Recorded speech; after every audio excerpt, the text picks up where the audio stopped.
안녕하세요. 오늘 제가 들려드릴 이야기는 정말 충격적입니다. 평생을 자식들을 위해 희생하며 살아온 한 부모가 정작 본인이 아플 때는 아무도 찾아오지 않는 병실에 홀로 남겨진 이야기입니다. 주인공은 대구에 살고 계시는 박순자 씨, 78세. 3명의 자녀를 키우기 위해 평생을 희생하셨던 분입니다.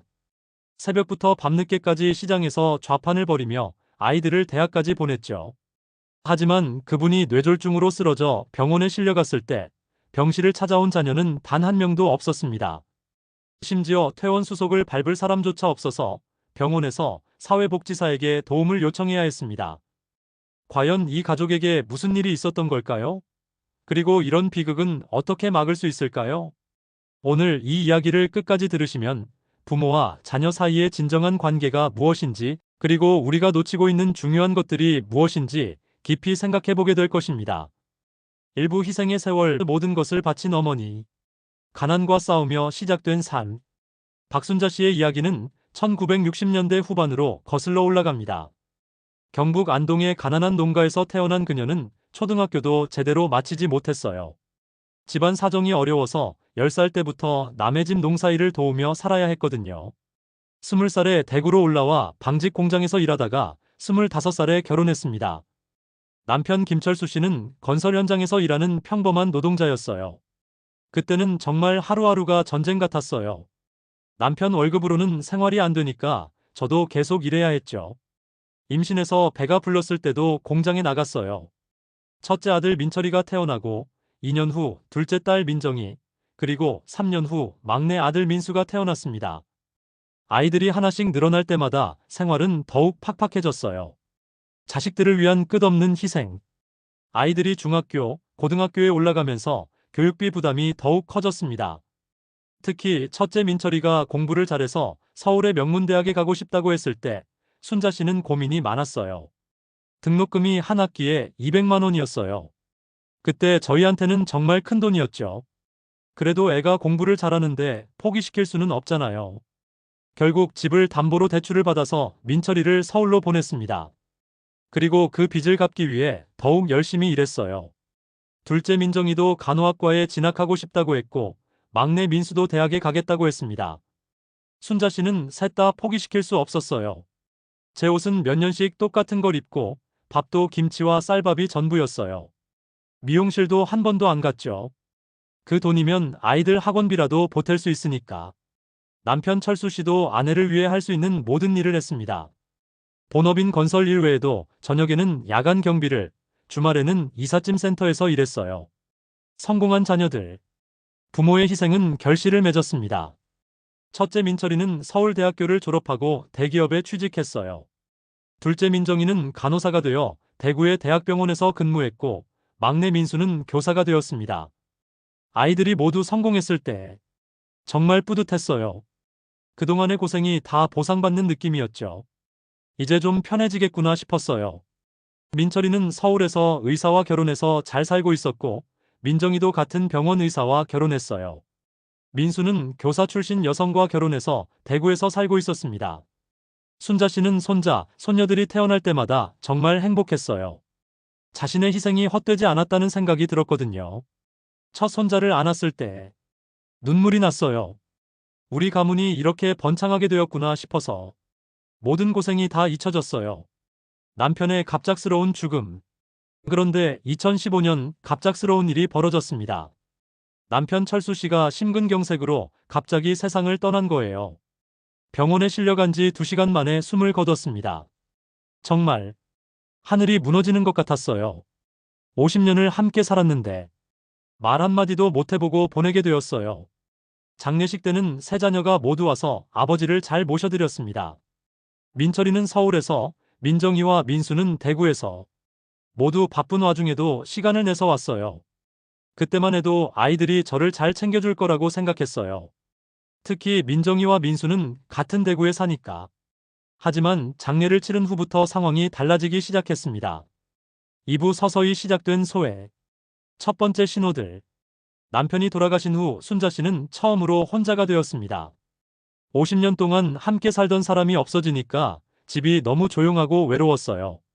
처음에는 아이들이 자주 연락했어요. 특히 민정이는 일주일에 두세 번은 전화했고 민수도 가끔 집에 들렀죠. 하지만 시간이 지날수록 연락 빈도가 줄어들기 시작했습니다. 민철이는 서울에서 승진했다는 소식과 함께 더 바빠졌다고 했고 민정이는 병원 업무가 과중하다며 연락이 뜸해졌어요. 민수는 같은 대구에 살면서도 한 달에 한 번 정도만 얼굴을 비쳤습니다. 그마저도 잠깐 들렀다가 금세 떠나곤 했어요. 아무래도 각자 바쁘니까 그럴 수 있다고 생각했어요. 젊을 때는 할 일이 많잖아요. 경제적 어려움의 시작. 더 큰 문제는 경제적인 부분이었습니다.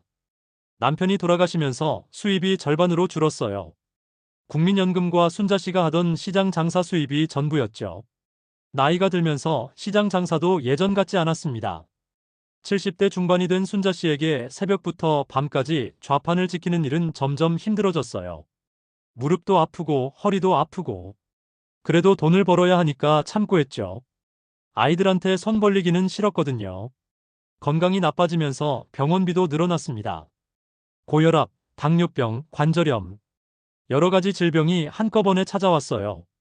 약값만 한 달에 15만 원이 넘었습니다. 자녀들의 변화. 이런 상황을 자녀들도 어느 정도 알고 있었지만 적극적으로 나서지는 않았어요. 가끔 용돈을 주는 정도였죠. 민철이는 서울에서 형편이 어려우면 말씀하세요라고 했지만 구체적인 도움은 주지 않았어요. 민정이는 엄마, 무리하지 마세요라고 하면서도 경제적 지원은 하지 않았고요. 막내 민수만이 가끔 10만 원, 20만 원씩 용돈을 드렸지만 그것으로는 생활이 빠듯했어요. 아이들이 각자 가정이 있고 애들 교육비도 들고 이해해요. 그래도 가끔은 좀 더 챙겨줬으면 하는 마음이 있었죠. 외로움의 깊어짐. 경제적 어려움보다 더 힘든 것은 외로움이었습니다. 혼자 사는 집에서 하루 종일 말할 사람이 없으니까 우울해졌어요. TV만 보고 지내는 날이 많아졌고 밤에는 잠이 오지 않아서 새벽까지 뒤척였습니다. 가끔 자녀들에게 전화를 걸고 싶었지만 바쁠 것 같아서 망설이곤 했어요. 전화를 걸면 엄마, 지금 좀 바빠요. 나중에 다시 드릴게요라고 하는데 그 나중이 언제인지 모르겠더라고요. 명절 때도 예전 같지 않았습니다. 민철이는 처가에 가느라 오지 않는 경우가 많았고 민정이와 민수도 잠깐 들렀다가 각자 바쁜 일정 때문에 금세 떠났어요. 예전에는 명절 때 온 가족이 모여서 하루 종일 이야기하고 웃었는데 이제는 두세 시간 있다가 다들 가버려요. 건강 악화의 신호들. 2018년부터 순자 씨의 건강이 눈에 띄게 나빠지기 시작했습니다. 혈압이 자주 오르내렸고 당뇨 수치도 조절이 안 되었어요. 무엇보다 자주 어지러워서 넘어질 뻔한 일이 여러 번 있었습니다. 시장에서 장사하다가 갑자기 어지러워서 쓰러질 뻔했어요. 다른 상인분이 부축해 주셔서 겨우. 이런 일들을 자녀들에게 이야기했지만 큰 관심을 받지 못했어요. 병원 가서 검사 받아보세요. 약 잘 드세요 정도의 말뿐이었죠. 민정이는 간호사면서도 어머니의 건강 상태에 대해 자세히 물어보지 않았어요. 바쁘다는 이유였지만 순자 씨는 서운함을 감출 수 없었습니다. 딸이 간호사인데 그래도 엄마 건강은 좀 더 챙겨줄 줄 알았는데. 결정적 사건의 전조. 2019년 여름 순자 씨는 시장에서 일하다가 갑자기 말이 어눌해지는 증상을 경험했습니다. 일시적인 허혈성 발작이었어요. 다행히 30분 정도 후에 증상이 사라졌지만 이는 뇌졸중의 전조 증상이었습니다. 근처 병원에 가서 검사를 받았더니 의사가 뇌혈관에 문제가 있을 수 있으니 정밀 검사를 받아보라고 했어요. 순자 씨는 이 사실을 세 자녀에게 모두 알렸습니다. 하지만 반응은 시큰둥했어요. 민철이 엄마 걱정 마세요. 큰 병원에서 검사 받아보시고 결과 알려주세요. 민정이 엄마 제가 아는 선생님께 부탁해서 검사 예약 잡아드릴게요. 민수 엄마 같이 가드릴까요? 아, 그런데 다음 주에 출장이 있어서. 결국 순자 씨는 혼자서 정밀 검사를 받았습니다. 다행히 큰 이상은 없다고 했지만 의사는 혼자 지내시기보다는 가족들이 더 관심을 가져주시는 게 좋겠다고 조언했어요. 하지만 이 조언은 현실이 되지 못했습니다. 3부 운명의 그날. 평범했던 아침. 2020년 3월 15일 일요일 아침이었습니다. 순자 씨는 평소처럼 6시에 일어나서 혈압약을 먹고 아침 식사 준비를 했어요. 혼자 사니까 식사라고 해봤자 밥 한 공기에 김치, 계란 후라이 정도였죠. 그날도 별다를 게 없는 평범한 아침이었어요. 조금 머리가 무거운 것 같긴 했지만 평소에도 그런 날이 있었으니까 대수롭지 않게 생각했죠. 오전에는 TV를 보며 시간을 보냈고 점심을 먹고 나서 잠깐 낮잠을 잤어요. 오후 2시쯤 일어나서 차를 한 잔 마시고 근처 마트에 장을 보러 나갔습니다. 갑작스러운 발병. 마트에서 장을 보고 집에 돌아온 시간이 오후 4시쯤이었어요. 계단을 올라가는데 갑자기 어지러움이 심하게 왔습니다. 계단을 반쯤 올라갔는데 갑자기 천장이 빙빙 돌면서 다리에 힘이 빠지더라고요. 손잡이를 꽉 잡고 겨우 서 있었어요. 집에 들어가서 소파에 앉았는데 머리가 깨질 것 같이 아프기 시작했어요. 왼쪽 팔과 다리에 힘이 없어졌고 말도 제대로 나오지 않았습니다. 뭔가 이상하다는 생각이 들었어요. 평소와는 완전히 다른 증상이었거든요. 혹시 뇌졸중인가 싶어서 무서웠죠. 핸드폰으로 119에 신고하려고 했지만 손에 힘이 없어서 제대로 버튼을 누르지 못했어요. 간신히 119에 연결되었지만 말이 어눌해서 상황 설명이 어려웠습니다. 홀로 병원에 실려가다 119 구급차가 도착한 것은 신고한 지 15분 후였습니다. 응급요원들이 순자 씨의 상태를 보고 즉시 대학병원으로 이송했어요. 구급차 안에서 응급요원이 보호자 연락처를 물었지만 순자 씨는 말을 제대로 할 수 없었어요. 핸드폰을 건네줘서 연락처를 확인했지만 세 자녀 모두 전화를 받지 않았습니다. 일요일 오후라서 아이들이 각자 바쁜 일정이 있었을 거예요. 그래도 그때는 정말 무서웠어요. 혼자서 병원에 가야 한다는 게. 병원에 도착해서 응급실로 들어갔을 때도 보호자는 없었습니다. 응급실 직원들이 계속 연락을 시도했지만 아무도 받지 않았어요. 진단과 치료. CT와 MRI 검사 결과 급성 뇌경색으로 진단되었습니다. 뇌에 혈관이 막혀서 뇌조직이 손상된 상태였어요. 다행히 골든타임 내에 도착해서 혈전용해수를 받을 수 있었지만 일부 뇌기능 손상은 불가피했습니다. 의사 선생님이 다행히 생명에는 지장이 없지만 왼쪽 마비와 언어장애가 남을 수 있다고 하시더라고요. 그 순간 정말 막막했어요. 수술이 끝나고 중환자실에 입원했는데 그때까지도 보호자는 나타나지 않았어요. 병원에서는 계속 연락을 시도했지만 일요일 저녁이라서 그런지 세 자녀 모두 연락이 되지 않았습니다. 첫날 밤의 외로움. 중환자실에서 보낸 첫날 밤은 정말 길고 외로웠습니다. 의식은 있었지만 말을 제대로 할 수 없었고 왼쪽 몸이 마비되어서 움직일 수도 없었어요. 다른 환자들은 가족들이 유리창 너머로 손을 흔들어주고 격려해주고 그런데 저한테는 아무도 없었어요. 그때 정말 세상에 혼자 남겨진 기분이었어요. 간호사들이 가족분들이 언제 오시나요? 라고 물어볼 때마다 대답할 말이 없었어요. 고개만 저을 수 있었죠.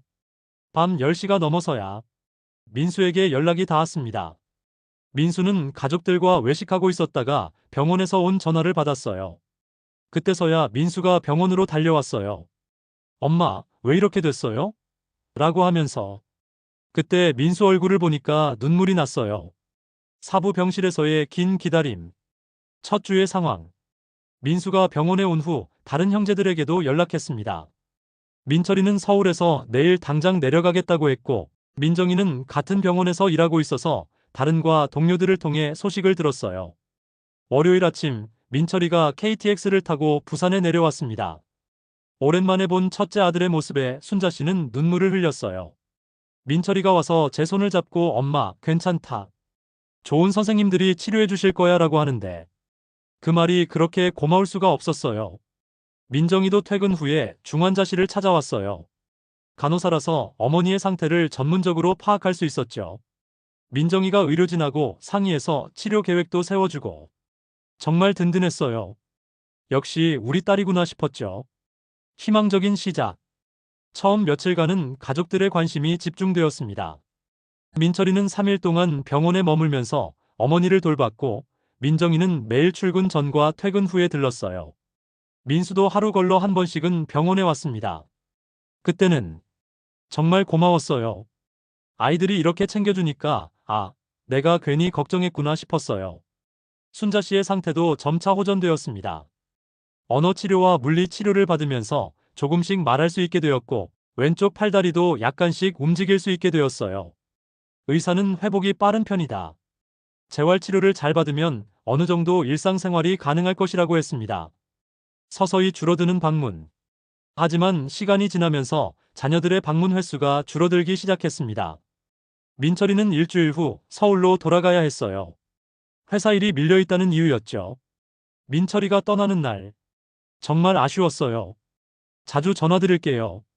걱정 마세요라고 했지만 서울은 너무 멀잖아요. 민정이는 같은 병원에서 일하면서도 점점 바빠졌습니다. 자신의 업무도 있고 어머니까지 챙기려니 과부하가 걸린 거죠. 민정이한테 미안했어요. 같은 병원에서 일하는데 엄마 때문에 스트레스를 받는 것 같아서. 그래도 가끔은 들러줬으면 좋겠는데 점점 뜸해지더라고요. 민수는 처음에는 이틀에 한 번씩 왔는데 점점 일주일에 한 번으로, 그 다음에는 2주에 한 번으로 줄어들었어요. 간병인 문제. 가장 현실적인 문제는 간병인이었습니다. 뇌졸중 환자는 24시간 관찰이 필요한데 가족들이 교대로 돌볼 수는 없는 상황이었어요. 간병비가 하루에 10만 원이었어요.